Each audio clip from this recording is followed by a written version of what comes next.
Hello, everybody. We are going to be getting started momentarily. We've got a lot of folks who are registered today, so we're going to give another minute or two to allow people to join.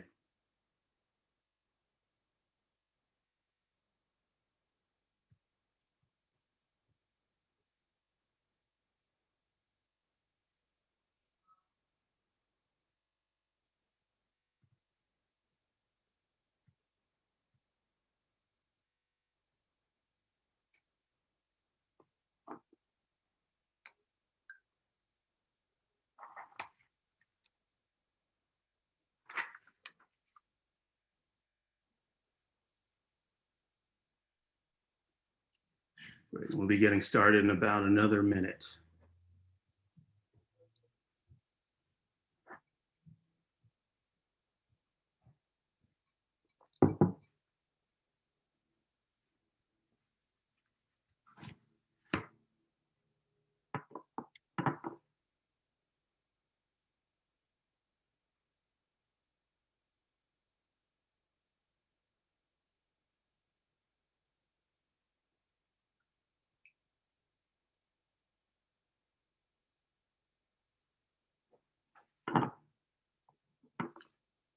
Great. So we are going to get started. We've got a lot to tackle today. Would like to welcome everybody for this important examination and conversation around the release of Walk in My Shoes, an actionable learner engagement framework to foster growth, agency, and belonging. My name is Don Frazier. I am the Chief Program Officer at Education Design Lab. We are very excited for the release of this paper and to share how we've incorporated the well-researched field of self-determination theory into the work we are doing on the ground with our partners. I think you'll find it to be both timely and really necessary given the high degree of uncertainty facing the majority of learners across the US. Now, I know people love to dive into reports. Sometimes they gloss over the intro comments, but I really encourage you to read the letter from our president, Kathleen Delaskey, who lays out in really in no uncertain terms why this should matter to you. Before we dive into the agenda, though, let me say a few words about the lab. Now, in our 7th year, we're a national nonprofit focused on designing education toward the future of work, developing and testing new models and solutions with learning providers and across ecosystems to improve education and life outcomes for what we call new majority learners. At the lab, we believe in the importance of human-centered design, which is putting learners at the center of the work, and using design thinking, which is our pedagogy, to rapidly test ideas, drive innovation, and build sustainable, scalable solutions. Now, one word we use, perhaps more than any other, throughout our design work is empathy. And we're constantly challenging ourselves and our partners to really develop a deeper understanding of the problem space, and especially of their learners. Now, this paper, Walk in My Shoes, is more than encouragement to imagine someone else's experience. Walk in My Shoes is about taking action that's based upon research, action that honors learners' experiences and improves lives and outcomes. I really do hope that today will be both thought-provoking and inspiring for you. You could go to the next slide. Today's webinar is divided into 2 parts.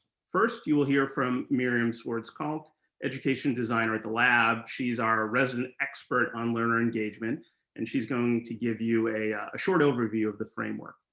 Then I get the pleasure of moderating an esteemed panel of big thinkers, influencers, and doers who are going to share their perspectives on the learner engagement framework. Before I turn it over to Miriam, I do want to give credit where credit is due. I mentioned that Miriam is our resident expert. She's been steeped in self-determination theory for the past decade. And when she arrived at the lab 2 years ago, she quickly made the connection between what we were doing, our work, and this critical body of research, which she was familiar.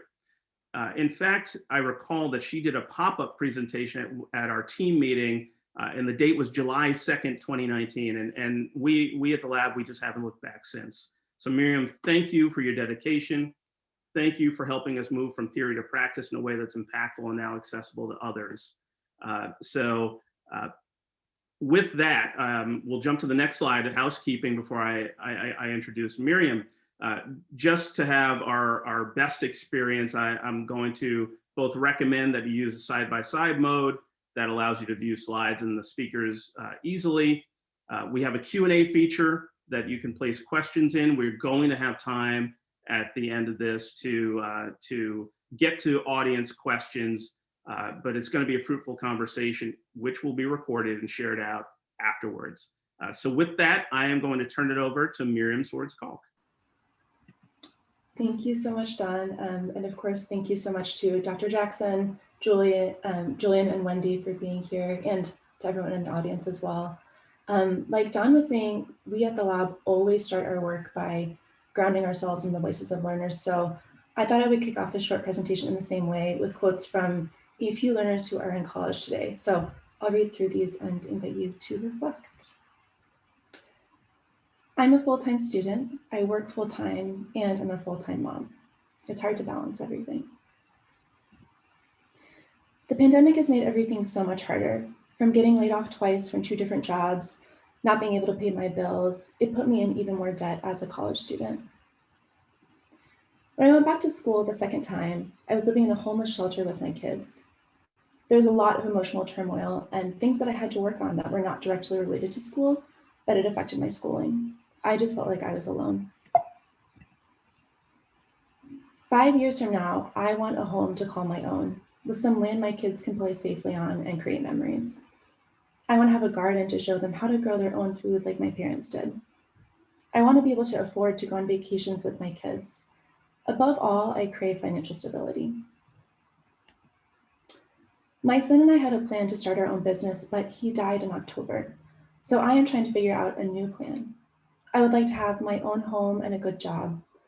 I'd like to find a job where I can help people who deserve a home of their own that don't know where to start.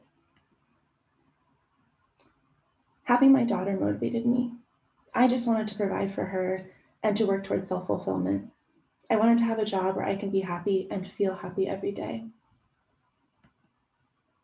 So these quotes and others you'll see throughout this presentation come from interviews and surveys as well with new majority learners who have been involved in the lab's design work across different communities and projects. At the lab, we use the term new majority learner that Don mentioned before to acknowledge the prevalence in college today of people who have one or more of the characteristics or identities that are shown on this slide, and so many of whom have been historically excluded and underinvested in by higher ed and other systems. So this could include learners who are parents, people with disabilities, BIPOC learners, adult learners, people who are working one or more jobs, and so many others. So to us at the lab, the term new majority learner also serves as a reminder of the responsibility that each of us have to directly engage with learners in our communities to better understand their lives, their perspectives, their intersectional identities, and also their strengths and goals and hopes for the future, as well as barriers that they've encountered in their education and their career journeys. We think that this understanding needs to serve as the foundation for all education redesign efforts in order for them to effectively offer new majority learners the opportunities they deserve to create the future that they want for themselves. And learner-centered design has never felt more crucial. We all know inequities that have long existed in higher ed and the workforce have been exacerbated by COVID-19 and the ongoing economic impact. And we believe that colleges and other learning providers have to play a central role in supporting learners, workers, and communities as a whole in this recovery period, and as we continue to adapt to the changing future of work moving forward. So you might be wondering why we should think about learner engagement in the context of this equity-focused conversation. And learner engagement has been shown to predict persistence, completion, and learner satisfaction. But I think more importantly, it's been shown to be tied to goal attainment, to career outcomes, and to learners' overall sense of well-being at school and in their lives beyond that. So learner engagement can have a really huge impact on individuals' economic mobility and sense of thriving and happiness throughout their lives. So sometimes we hear people talk about learners as highly motivated or totally unmotivated, but research shows that no learner is inherently engaged or disengaged. Rather, the kind of engagement that we experienced is largely determined by how the environments we're in support or frustrate key drivers of engagement for us as individuals. So again, as Don mentioned, this insight is a core pillar of something called self-determination theory, which is a framework for understanding human motivation and behavior that's been developed through thousands of research studies in psychology and behavioral science and in education as well over the past 40 years. So research in this area across many different communities, cultures, socioeconomic backgrounds, ages, many other identities has repeatedly shown that all humans have three basic psychological needs that support our high quality engagement with learning and with other behaviors as well. So these drivers of engagement that the environments that we're in need to support for us are growth, agency, and belonging. I'll dig more deeply into each of these in a minute. But like I just mentioned, all people need to experience these engagement drivers in order to engage deeply with learning and to feel that greater sense of well-being in their lives. But because we all are different people with different lives and experiences and identities, different environments may best fulfill our needs for growth, agency, and belonging. So a lot of our work at the lab focuses on how learning environments need to be designed to provide different new majority learners with strong support for all three of these drivers for their growth, belonging, and agency. So at the lab, we've worked to integrate this framework into every stage of our human-centered design process. And we use it as a lens through which to better understand learners' experiences and as a set of design criteria that guide the development of models that we co-design with our partners. So this framework has played a central role in our single mom success and Bridges Rural Design challenges and other work as well. And of course, you'll hear our amazing panelists in a few minutes talk about how they've seen the framework show up in their work as well. I want to take a couple minutes to dig more deeply into each of these three drivers so we can consider how they might manifest in learners' experiences, and also to offer you some starter ideas based on the lab's past work for how learning providers and institutions can support each of these drivers. So just to start out, sense of growth. So the growth engagement driver is all about learners feeling like they're making progress toward goals that matter to them personally, and like they can succeed in their learning environments and beyond. So a few more quotes from learners just to show you here. Barriers related to time and scheduling, to basic needs and securities, to transportation or technology access, all of these can majorly frustrate learners' sense of growth. If your school schedule is impossible to combine with work or family or other crucial life priorities, or if your learning is only accessible through technology or transportation that you don't have, it's probably going to feel difficult to make progress in your learning. Similarly, if your learning isn't visible to you, or if it feels disconnected from your personal goals, the things that matter to you to reach toward, you're not going to feel yourself growing meaningfully, which could hinder your engagement as well.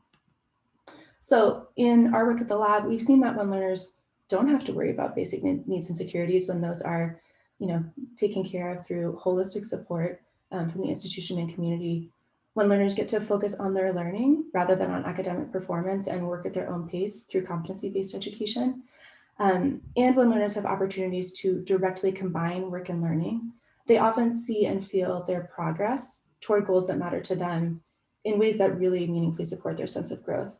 And again, all of this can have a big impact on opportunities that they have to engage with their learning. So the second driver I want to talk about is belonging.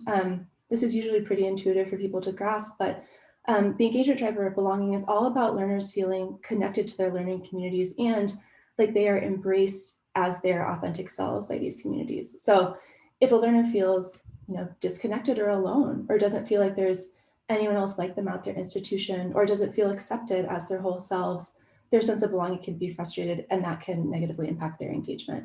As one single mother learner who we've quoted here said, I've met a lot of students who are also parents, which feels good because you know that you're not alone. I think if they're doing it, I can keep doing it. So at the lab, we believe really strongly that in order to create institutional environments where new majority learners feel like they belong, the first thing colleges need to focus on intently is building cultures that are actively inclusive and anti-racist. That has to be the foundation of any belonging related work, and really any work related to learner engagement in general. Close relationships are also at the heart of belonging as well. Relationships between learners and other learners, learners and faculty, learners and staff, and potentially others in the community too. We've also seen that it's really important for learners to have opportunities to both receive support from their learning communities and also for them to see how they are uniquely contributing to those communities as well. You know, new majority learners bring so many strengths and valuable experiences and perspectives to the table. And for a person to see how they are having a positive impact on the community that they're part of, that can really help them feel like they belong as well, and thus can support their engagement.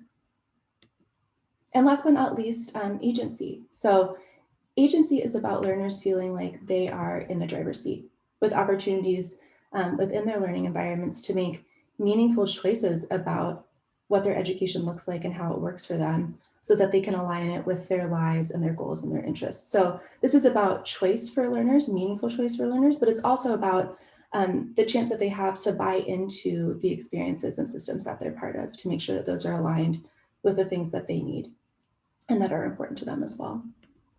So to feel a sense of agency, again, it's really important for learners to have the flexibility they need to combine work, life, and school. I'm just going to read this quote at the bottom here because it hit me hard when I first heard this from a learner. I can't work right now because my school schedule won't allow me to.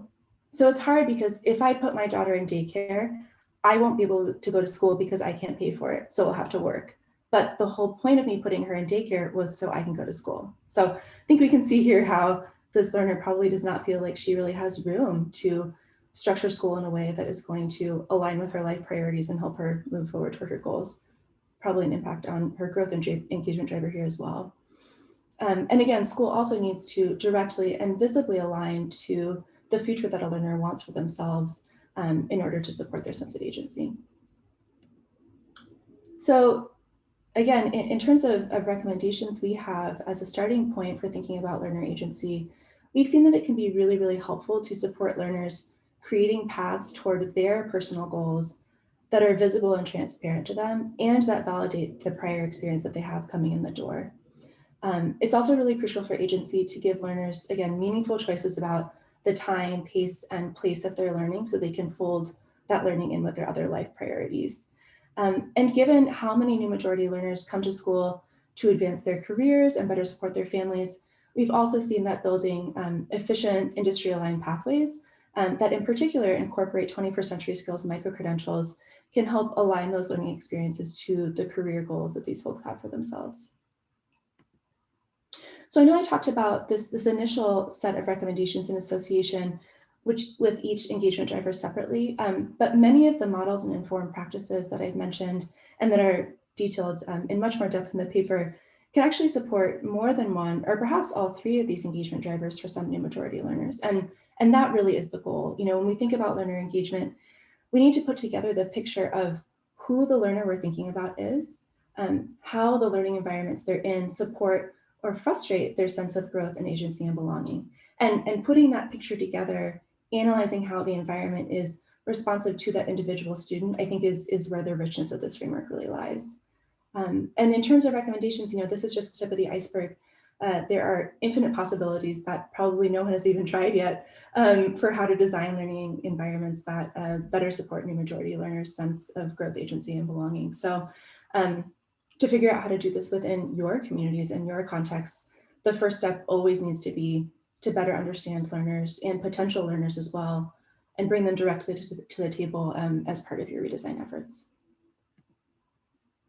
So like Don was mentioning, we wanted to publish this paper now because it really feels like there's no time to waste. You know, these are not new, you know, systemic issues that we're talking about. And also because of COVID, colleges have seen enrollment numbers drop drastically, especially in low-income communities.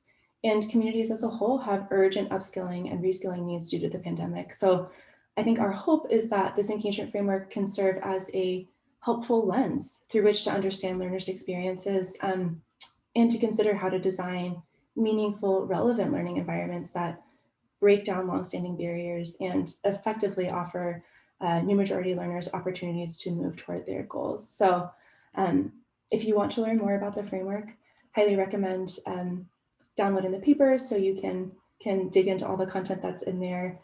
This includes certainly a lot more in-depth look at the framework itself, as well as many different examples of the ways that we have applied this in our work, including in-depth case studies and some starter personas of different new majority learners. So yeah, feel free to download the paper or reach out to us directly. And Don, I will turn it back to you.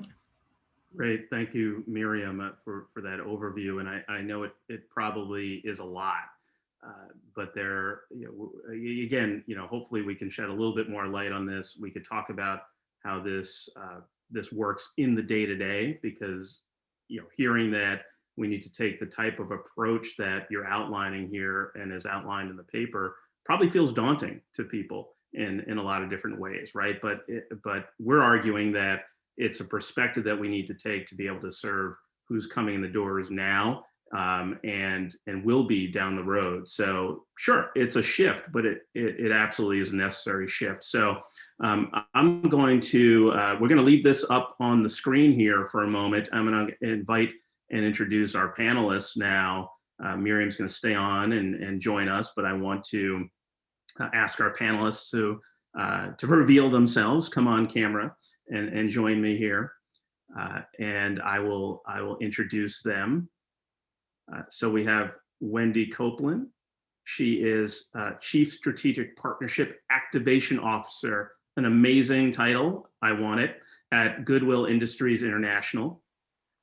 We have Dr. Angela Jackson from Managing Partner at New Profit, doing some incredible work on XPRIZE and the future of work. And Dr. Julian Thompson from UNCF, strategist there. Thank you all for joining us and being a part of this really important conversation today. So again, we're going to leave this on the screen here. We've seen the presentation around growth, belonging, and agency as this new, as I just said, fundamental shift in how we should probably be thinking about engaging learners. And I'm just going to open it for a moment here and just ask for your reactions to this. And yeah, how does this align with the needs of new majority learners from your perspective? So I'll start with you, Dr. Jackson.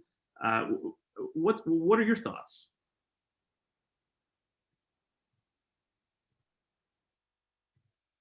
Oh, you're on mute.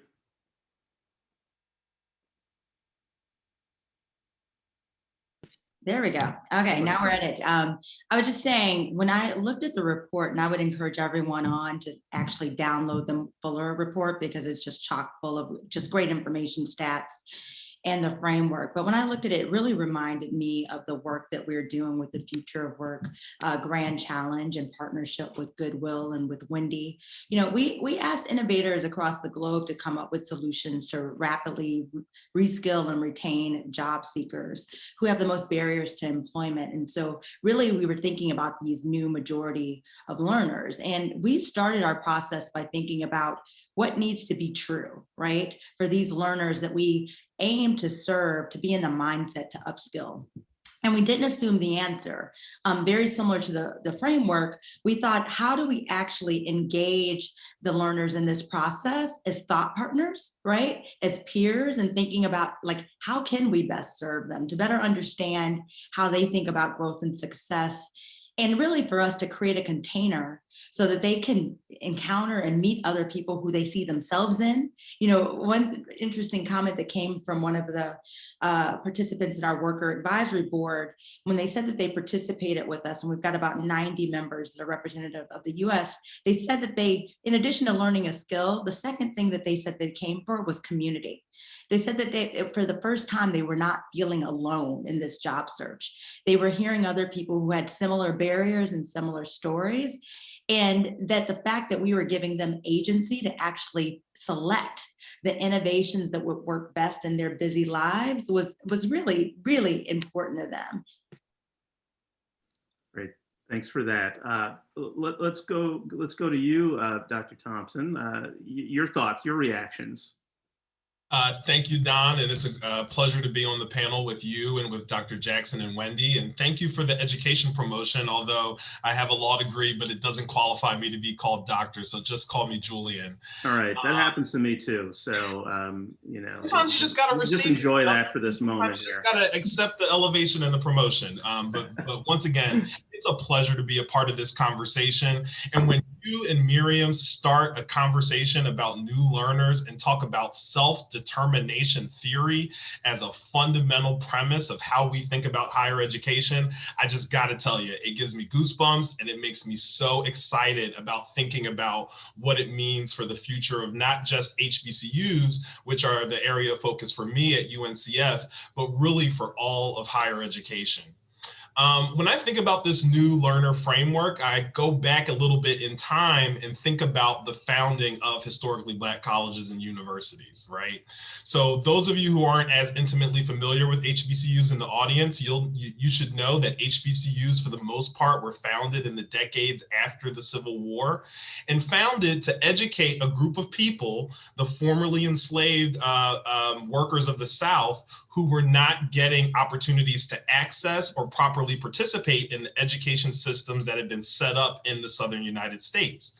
Because of that, the mission of HBCUs, the way that they orient themselves, the way that they think about their culture and their values, oftentimes organically sort of align with this new learner engagement framework. So it's really interesting to kind of think about how HBCUs have positioned themselves in the way that they've been able to articulate their value add for the communities that they serve, and to also think about this learner engagement framework. One of the evidence points for the learner engagement framework that we think about most critically within UNCF is how to make sure we understand a student's perception of their own educational journey and the way that their educational experience benefits their sense of well-being or their ability to kind of accomplish things in the universe. Back in 2015, Gallup did a survey where they asked both HBCU graduates and non-HBCU graduates, what is your own perception of your social well-being, of your health, of your sense of purpose, of your connection to community?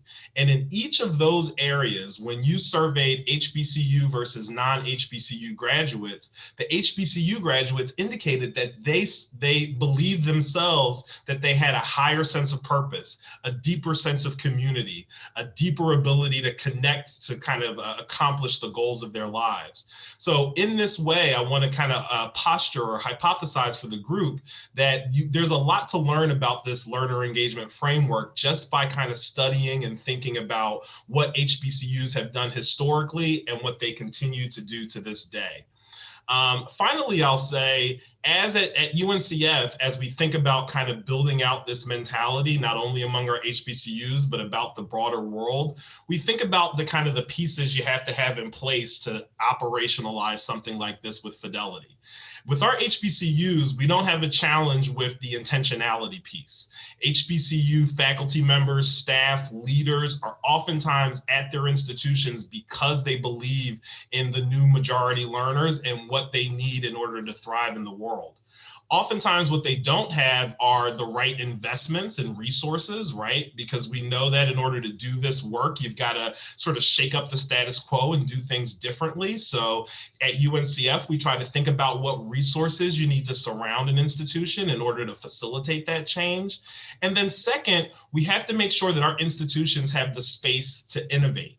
Because in order to adopt a framework like the one that you're seeing on the screen, you need the space, the energy, the subject matter expertise, the encouragement, the project management to do things differently. And so we're being very thoughtful about the kind of innovation spaces you can create that will enable this change. So very excited about the learner engagement framework and a conversation on self-determination on a beautiful Wednesday afternoon. Thank you so much for that. Wendy, let's go to you from your perspective as you look at the learner engagement framework. What's your reaction given the work you're doing, your perspective? Yes, and I think about the work that we're doing with Dr. Jackson and New Profit with the Future of Work Grand Challenge. and bringing those workers to the table to have voice, and seeing the energy that comes from that, and seeing their own career progression that is happening as they build community and have an opportunity to own who they are, build their skills with Education Design Lab, and be working for it, and then begin to doubt that belief that people like me don't do things like that, and begin to believe that people like me grow, people like me belong, and I can have the agency. I can own my future with the choices I make and make a better path for my future. I work for Goodwill Industries International, and we are committed to everyone having the opportunity to thrive. And it's not, we earnestly believe this is an ecosystem. No one organization can do this, not public or private, not for-profit or nonprofit. It will take us all to bring together growth, belonging, and agency. And we've seen the difference it makes on the ground in all 50 states and Canada, within 10 miles of 82% of the US population. As America's neighbor, we see the difference this makes when a person doesn't have the sense of growth and they say, people like me don't do things like that. And what a difference it can make. For example, Chelsea in Nashville, who was homeless with her 2 daughters, living in a shelter, wondering what was going to happen. She went to Goodwill. She started a job because she needed a paycheck to support her kids. And she also needed skills so she could have not just a job, but a better job and a career. So she got a credential in technology. She then built a community. She had the support system she needed to move from a shelter into temporary housing. She was really owning her life. She says, I joined the 4 a.m. club, getting up in the morning, starting studying. And in doing so and having the supports necessary, she had the courage to go to Google and say, I've got this certificate, I want to work for you. And today, Chelsea in 1 year went from homeless with 2 children in a shelter to having a home, a vehicle, and now helping other people have technology and skills so that they can go to work in their community. And she's rising up in Google. So when we look at all of this and see that this isn't just a theory, it isn't just a framework, this is being lived out today. And with about 4 million people being unemployed for about a year, we need this to expand rapidly. And it can when we work together. Thanks so much. So many things that you all said in your response are just, I'm writing down notes over here and thinking about what I want to ask next and wishing we had more time. But one of the things that you just said, Julian, in your response that I think we can all run at here is this need to shake up the status quo, right? You said that's something we need to do. You all, again, have different perspectives, right? And engaged in this work a little bit differently, whether it's from an investment side or again, strategic side and helping an organization. How do we do this, right? How do we shake up the status quo? I mean, we had a conversation before this started about we have to do it now, right? There is no time like now. It's a must. It's an imperative. Offer 1 or 2 ways, if you can, about how we do that. And we could start with you, Dr. Jackson. First of all, when we enter this work, we're thinking about the ecosystem, right? We need people to work collaboratively to solve this problem. And so from an investor's seat, how we're investing and thinking about solving this problem at New Profit is like, how do we use philanthropic capital as an incentive for collaboration? And so with the Future of Work Grand Challenge, what we try to do for innovators was de-risk them thinking about the population that we care about, this new majority of learners, right? Where some of them may have thought of them as non-consumers because they're not employed, and typically an innovator will expect an employer to pay for that professional development training. So we said, what if we were to pay for that? And in fact, what if we were to pair them with workforce boards that are in the local communities of the people that we're aiming to serve? So we're lowering down the barriers, right? And thinking about how does this technology actually reach reach the people who need it most. And then we're thinking about who are the other partners that need to be at the table. And so that's why we're so excited about the partnership with Goodwill, also with Education Design Lab that's helping us actually provide certificates. Like once you go through a training, you have to, what we've heard from job seekers are, no one's training just to train, right? They're training because they want a job, they're training because they want higher wages. And so we need to keep that in mind about what are those milestones and credentials along the way that have currency on the market, that are employer recognized, that can help someone get a job. And then we're also thinking about, as a backbone, who else needs to be at the table. And we like to say it's unlikely bedfellows, but that's what it's going to take, right? Egos aside, how do we align on shared value? And I just want to just raise up a point that Julian shared about HBCUs. Here in Massachusetts, we're beginning to broker a partnership with Benjamin Franklin College, Technology College. They accept about 1,000 students a year. 700 they have to turn away. And so when I talked to the president of the university, I said, well, what's happening with those 700? We're like, well, why can't we direct them to the workforce boards? Why can't we direct them to the Goodwill Career Center for training? Connect the dots, make it easy, not just give someone a no, but let's give them an alternative that could put them on a pathway to a job or to a 4-year degree. And so that's how we're thinking about it, using that capital, using the ecosystems, and really thinking about collaboration in a new way, in an expansive way. Mm-hmm. Yeah, and doing that then really does trickle down to the individual learner, right? And get at everything that we're talking about here, right? To create that sense of agency and belonging and possibility for growth. Well, what it does is, though, we get beyond our silos, right? Mm-hmm. Because someone applies to one college and does not get accepted means we don't say we wash our hands and they're gone, right?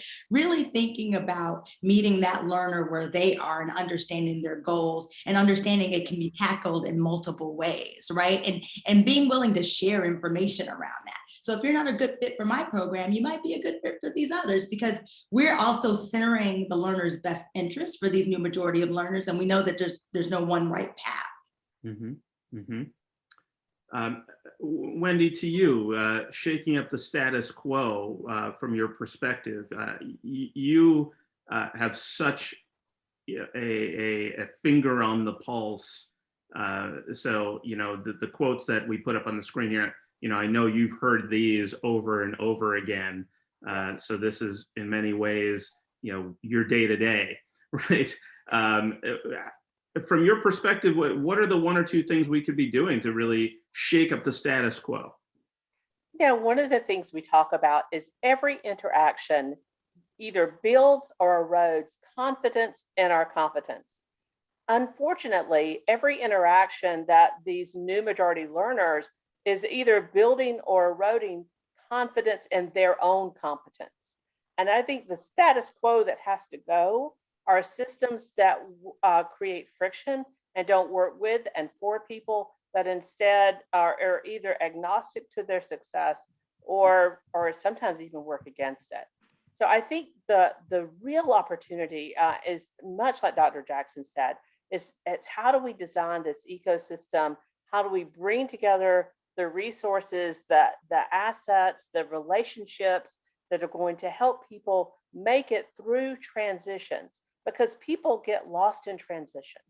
So how do we smooth that out? How do we help people make it through? And understanding that it's not always some professional that's going to help me have the courage to take the next class or brave the next, the loss of the third babysitter and to persist. It may be my peer who can help me make it on this journey best. So designing intentionally for belonging, designing intentionally so that my agency can be lived out, that I can honor my culture and my belief system and my choices. And so I can keep growing and have the courage every day to take the steps that are going to make life better for me and my family. Mm-hmm. Thank you. I love this idea too, because Dr. Jackson, from your perspective, it was some alignment of systems, and as you said, maybe some unlikely bedfellows. And Wendy, you're also adding that some systems have to go too, right? There are some things that that need to be dismantled and removed for us to see the type of progress we want to see on behalf of learners. Julian, you said it, right? So I'm going to put it back to you now on shaking up the status quo, and then I'll follow up with just a specific question around an element of work. So go ahead on what you would want to see. Well, I mean, in terms of creating a roadmap to disrupt the status quo, I think the audience will be well served by following some of the insights of Dr. Jackson and Wendy as they articulated what the real challenge is. I was really particularly inspired by the way Dr. Jackson talked about the importance of partnerships.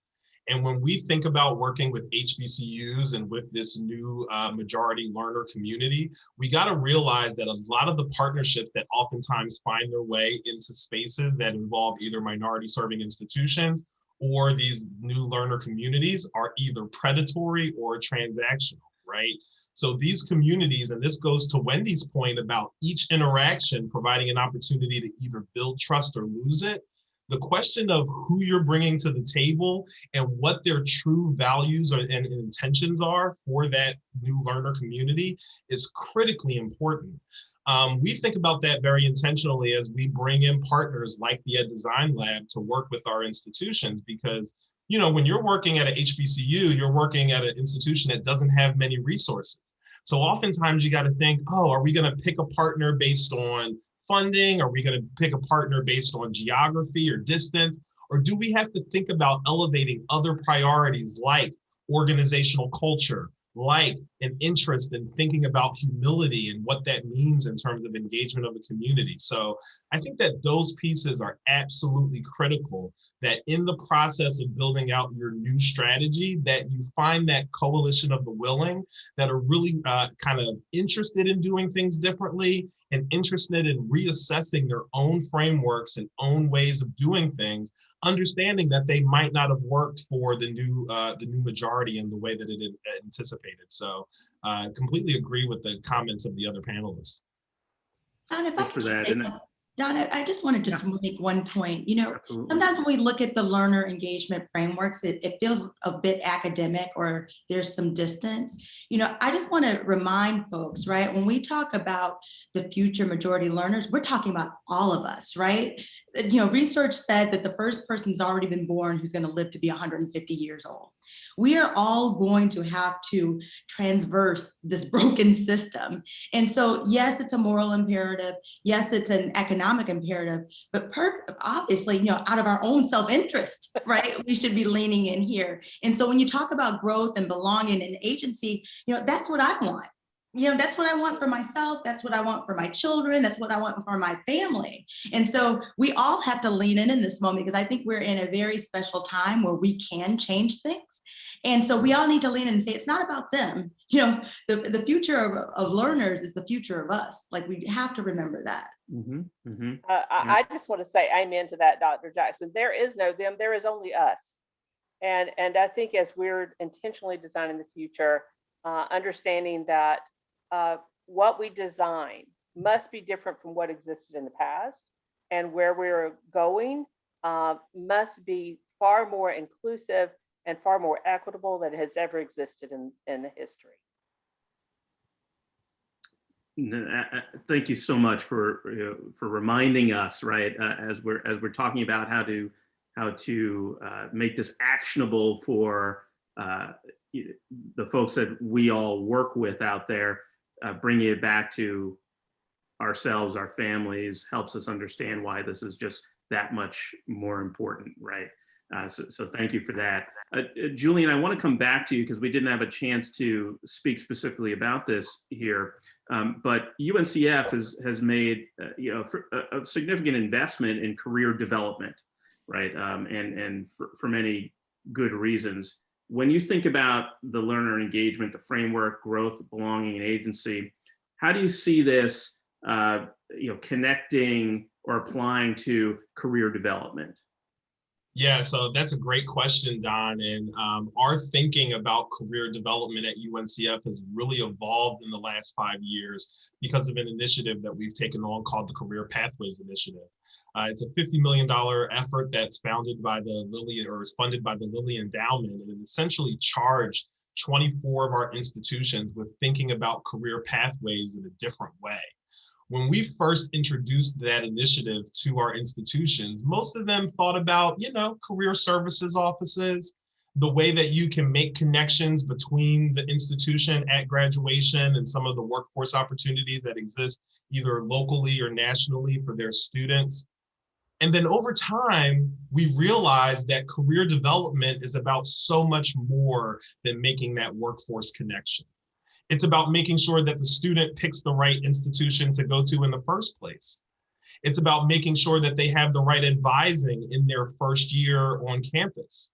It's about making sure that they have the right connections to other external groups, whether they be advisors or mentoring opportunities or internships throughout their experience. It means that they're picking the right major so that they have the right on-ramp for their future career. And as we started to unpack all of those different activities that could be done to support career development, everything from bringing the student in the right way to making sure that they persist and graduate, we started to think a lot about how this framework has to be applied at each and every part of the college going journey. And so as we worked with our institutions to revise those processes and to think about how to make them more efficient, we also thought, how do we deeply invest in growth, belonging, and agency at each stage of the process, knowing that if you do all that right, the career development will take care of itself. And so in that way, our Career Pathways initiative turned into an institutional transformation theory. And an institutional transformation theory that's based on self-determination. So it's been really exciting to see that unfold as UNCF tries to support the HBCU students that we serve and their connections to the workforce opportunities that exist. Great, thanks for that. So much of what we've been talking about is this, and we talk about this at the lab as the weave, right? The fact that you're working and learning and living, and it's all intertwined. It's happening at the same time, right? So how we think about career development over a lifetime and our ability to engage as we navigate the different jobs, the different careers, et cetera. This is where it gets to, you think about the different elements of the triangle here, and you think about that agency piece, right? And what am I looking for, right? What do I need? Dr. Jackson, you talked about truths, right, at the beginning, right? What do I need to be true? So thank you for all of your insights here. I'm going to leave one last question, then we're going to get to some audience questions here. And you've touched on this a little bit, but I'm going to make this like our concluding question for everybody. Education has to get this right, and as we already talked about, we feel like it's an immediate issue we have to address. What is, and I'm going to ask you to focus on one. What's the biggest opportunity that you see to advance learner engagement? And let's start with you, Wendy. What's the biggest opportunity you see to advance learner engagement? I really think if I can belong, then I can find a way to build my agency and the growth.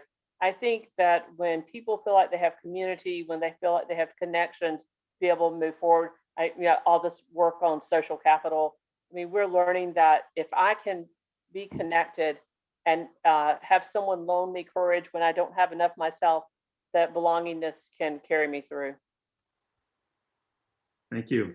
Dr. Jackson, what's the one big opportunity? Yeah, the big opportunity is, what I love to call the Corona bonus, right? We have realized in this moment that we are able to do trainings and make connections through technology that we never thought that we could. We had programs who said, we have to be in person to do this, that had to, on a dime, transition to online. And so I'm just thinking about how we take advantage of that opportunity and leverage technology for good. For people who are in the hardest to reach regions, I grew up in a small town in Illinois, and so many of the programs you see in a new New York City or Boston or, San Diego, you don't have in the middle of the country. So how do we leverage technology in that way and close the digital divide? Really think about equity and getting the word out on programs and access to programs. Mm-hmm. Thank you. Julian? Yeah, for me, it's about centering the perspectives of the community you wish to serve. And so I hope that in any process that involves the new learner framework or new majority learners, that in addition to understanding the priorities of the leader or of the institution that's involved in the effort, that the community that you're aiming to serve is brought in early, brought in intentionally, and that you get a clear sense of what success looks like to them, because that will create the sense of belonging that's needed to sort of set the path right for a proper engagement. All right, thank you all. Yeah, and I think about unlikely bedfellows and technology, and boy, I feel like, Miriam, if you could get this on TikTok, you might just solve everything here. Just get the proper influencer to be talking about this. We joke about it, right? But boy, there are some channels out there that we have not tapped into from an education perspective that again, we want to hit the masses and go where they are. We have to think creatively. So we're going to turn to some audience questions here. And this first one we have is, as someone who studies organizational health, it strikes me that this engagement framework is very much aligned with aspects of healthy organizational culture. So perhaps there is a link between how we take care of our students and making our own institutions healthier in terms of organizational culture. Would any of the panelists have comments on this potential link? So I'll open it up and see if anybody wants to say anything about that. So one of the things as we have been talking and I've been reading, I believe that any organization, business or a learning institution, this applies to all of us. And as humans, when we are in a growth mindset, in a growth mode, when we're belonging, when we have agency, we perform better. We know from all of Gallup's studies that employee engagement is the game changer in productivity and profitability. This applies to humans. So now I think taking action on it is our real opportunity. Yeah, the one thing I'll add is with my work with the Future of Work Grand Challenge, we talked to over 60 of the top employers throughout the US and really talked to people who are in that chief HR role, and just really understanding at this time, like, what does it take to retain good talent? And that healthy organization is a piece. And so if you look at that framework and you overlay it, when you started a job, making very transparent about what are the pathways to higher wage opportunities. When you think about employers who are only spending, who are spending 80% of their professional development dollars on their highest wage learners, right? That leaves little for people who are entry level or new into their careers. So if you take that framework and overlay everything that you're doing in human resources and thinking, like Wendy mentioned, on how to engage employees, up and down the continuum, right? Not just our highest wage earners or people that we might traditionally say are valuable, but really thinking about the entry level workers or the lower wage workers who could down the line advance to become management, et cetera, and executive positions. And I think, Dr. Jackson, as we're looking at how to have equity at the top of all of our companies, that intentionality of all strata of the organization as people move up, and the intentionality of bringing people up is the path. And this framework directly applies. I would say from, the self-determination theory, research based, there's so much that's been done, directly like the person who asked the question was mentioning, within, related directly to organizational health. And I think, like Dr. Jackson and Wendy were just saying, there's a ton of benefit to a focus on this, for learners while they are learners, and also while they are workers, and also for other folks who are part of that ecosystem in order to best support the learner, right? If you, I know from the labs work, for example, when we are, so often when we introduce this framework to partners at colleges, we also, of course, end up talking about it in terms of the experiences of faculty and staff. And creating environments where they can thrive in their careers is also another great way to support learners as well. So I think, thinking about, applying this to people across different roles is really, really important for supporting learners throughout their learning and career journeys. Great, thanks everybody. Here's one that, again, we've got a lot of people in our audience, I'm sure, that are working at institutions and are thinking about this. So what are the barriers or constraints to institutionalizing this type of student, staff, admin, faculty collaboration? What are the strategies institutions can take to mitigate these challenges? Anybody want to take that on? Yeah, so in terms of kind of how we think about it at UNCF, it's just super important that when you're involved in any change management process that you over communicate your intentions, over communicate your values. If you think that someone's heard it 2 times, say it a 3rd time. Make sure that you hear back from folks to get feedback on your new perspective or your new value system has been incredibly important for us. As we do kind of conduct our change management processes within UNCF, it's important for us to hold monthly town halls. And we've been actually doing that even more frequently in the context of the pandemic. And that's really just an opportunity to once again have a 2-way street and make sure that everyone continues to be aligned on our interest in doing things differently. That's incredibly important because when you're asking folks to adopt a framework like this, you're asking them to retrain the way that they think and do things. And oftentimes that's a lonely experience. And so when you go through a change experience, you want to know that you're locked arms with other people engaged or embarked on that same journey, and that you have the support that you need to be successful. So I would just say encourage over communication and the feeling that we're in this together, engaged in a learning process together on behalf of the students and communities we want to serve. I would add another opportunity is one of the things that I've seen New Profit do with the Future of Work Grand Challenge is they didn't just bring more chairs to the table, they got a bigger table and made their space for many more. So the bringing the workers' voices to the design input and building the workers' skills while they're participating on the worker advisory board, I think is game changing. And I think as we move forward, we have technology that can shrink the distance. I mean, they're doing virtual meetings with diverse workers from around the country with different walks of life and different life experiences. The future of work will look different and be a better future for workers when workers' voices are in from the very beginning rather than a user experience testing too far down the line. Mm-hmm. The one thing I would add is that, Julian, to your point of change management, these things take time. And we're in a context now where people want it done fast. They want it done yesterday. And so us standing up a worker advisory board, in thinking about like putting this framework forward, you're gonna have to take the time to actually do it. It's easier when you have only 2 or 3 decision makers at the table, but actually if you want to, one, solicit the input from learners, right, our workers, you also have to take the time to implement, right? You can't just ask for their opinions on what they want without implementing some of their guidance and expertise. And so part of it will also be a level setting within the organization about how much time this will take, right? So we're not saying that this is going to happen overnight. It'll start, it's a process, right? And so when you go through, growth, when you go to belongingness, it's not like something you check off the list. It's a process and a cycle. You're gonna have to rinse and repeat and do it again and check in, because just because you've done it once doesn't mean that it's part of your organization. You're gonna have to continually do that.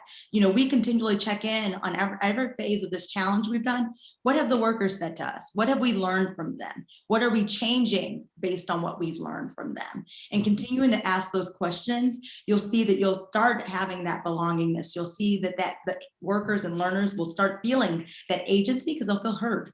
Mm-hmm. Great. And they feel heard, especially when we act upon it. And that's one of the most exciting things I see happening more in the industry. And I'm going to try and squeeze one more question in because it's a little bit different. And you touched on this a little bit, but what are some ways you'd recommend technology providers work to maintain equity across the learner socioeconomic spectrum as we work to apply growth, belonging, and agency to engage learners. And maybe, Dr. Jackson, I'll throw this one to you here. If you can answer that one quickly. I know you're dealing a lot with tech providers. Yeah. So I'll just in short, we have to just recognize that a lot of technologists and innovators are creating solutions for people that they've never met, for communities that they've never lived in. And so there has to be a stance of humility, right? And really trying to understand the population that you're trying to serve. And so what we do is we encourage anyone that we're investing in, they need to show us how they've integrated worker voice. They need to show us not only that they hear it, but show us that they've actually made changes and how they've thought about it in terms of the way that they're doing business or the way that they're creating their application. And so really having someone on staff who's attuning to that, and there's a commitment and budget line to that, is going to be really important. And someone whose job responsibility, right, their professional development, their plan is tied to that, make sure that it's a process and that you'll actually have voice that's in it. But you really have to have someone whose responsibility is to attune to that. Like we have a head count that's focused on worker voice, and she's able to hold us all accountable, right, to make sure that we're actually moving and delivering on our promise. Well, we are at the top of the hour, and I want to be on time here. I want to thank our panelists for joining us today. I really appreciate your perspective, your time, all the incredible work you're doing on the day-to-day on behalf of new majority learners. And thank you for speaking to the engagement framework. Again, you can see on the screen that if you're looking to download the framework, you can do that from the lab's website. Thank you, Miriam, for all of your hard work to get us to this point as well. There's just a quote right at the end from Dr. Lomax. In fact, he said, "The heroes who struggled for civil rights and education dreamed of a country in which every American, not just some Americans, received a good education. It's not too late to make that dream come true." So thank you, everybody. Time is now. Please, feel free if there are other follow-up questions. I apologize we couldn't get to all of them. You can reach out to us and we'll do our best to answer those. So thank you.